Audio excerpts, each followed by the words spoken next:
Assalamualaikum warahmatullahi wabarakatuh. Bismillahirrahmanirrahim. Assalatu wassalamu ala rasulillah wa ala alihi wa sahbihi wa man wala amma ba'd. Soekarno. Siapa yang tidak tahu Soekarno?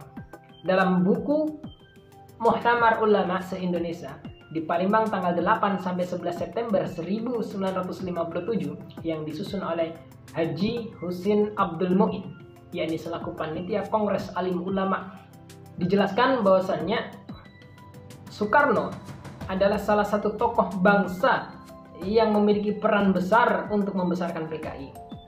Beliau menjelaskan bahwa Soekarno telah memenjarakan para ulama yang terlibat dalam Muktamar Alim Ulama tahun 1957 yang mengeluarkan fatwa bahwasanya murtad untuk penganut PKI. Para alim ulama tersebut dianggap komunis, fobia, dan amoral. Sebagaimana pidato pada tanggal 17 Agustus 1958, Buya Hamka mencatat, pidato yang berapi-api itu disambut dengan gemuruh oleh massa yang mendengarkan, terdiri dari parpol dan ormas yang menyebut dirinya sebagai kelompok revolusioner dan tidak terkena penyakit komunis fobia. Buya Hamka kemudian melanjutkan, malanglah nasib para alim ulama yang berkonferensi di Palembang karena dianggap sebagai orang-orang yang kontra revolusi, nasibnya telah tercoreng di dahinya. Demikian peringatan Presiden.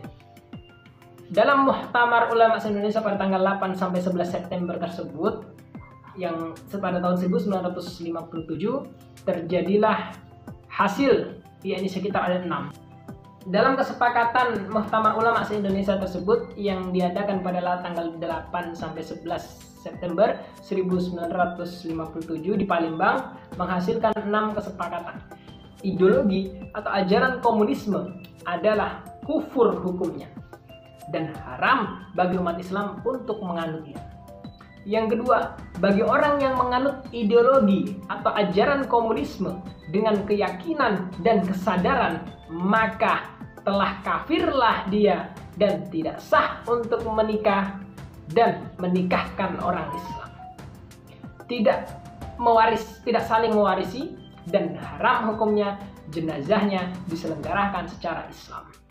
Dan yang ketiga, bagi yang mengikuti organisasi atau partai yang berideologikan komunisme, PKI, pemuda rakyat dan lain sebagainya, tidak dengan keyakinan dan kesadarannya, sesatlah dia dan wajib bagi umat Islam untuk menyeru mereka meninggalkan organisasi dan partai tersebut. Yang keempat, walaupun Republik Indonesia belum menjadi negara Islam, namun haram hukumnya bagi umat Islam mengangkat atau memilih kepala negara yang berideologi komunisme.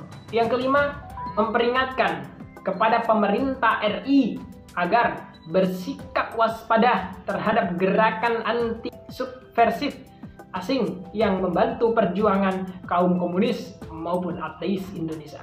Dan yang keenam, mendesak kepada kepala RI atau ke Presiden RI untuk segera mengeluarkan dekret menyatakan PKI dan mantel-mantel organisasinya sebagai partai terlarang di Indonesia.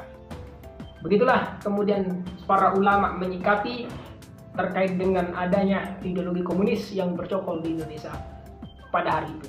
Dan hari ini pun kita wajib mewaspadai ancaman baik dari ideologi komunis maupun kapitalis liberal. Assalamualaikum warahmatullahi wabarakatuh.